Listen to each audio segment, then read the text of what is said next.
Hai, saya Satena, Junior Reporter TV PSS SK Sungai Tunong. Setelah kami mengadakan aktiviti bergotong royong, tengoklah suasana. Sama bicara kat sini Abang Dek. Sama bicara kat sini.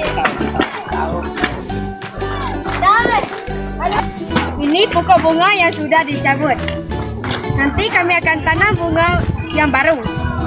Ini anak pokok yang sudah disemai dan akan ditanam di tepi padang.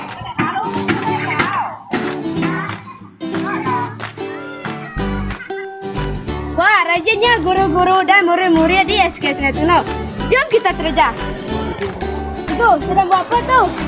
Tengah cari tanah untuk semayan pokok di Sungai Tunong. Bye-bye. Oke, terima kasih Tigo. Guru-guru, EKP dan murid-murid sedang berkukus lumus untuk menanam anak pokok bunga. Lihatlah mereka sedang mengisi tanah di dalam polybag. Ambil tanah letak dalam tu. Jangan letak daun. Saya cukup.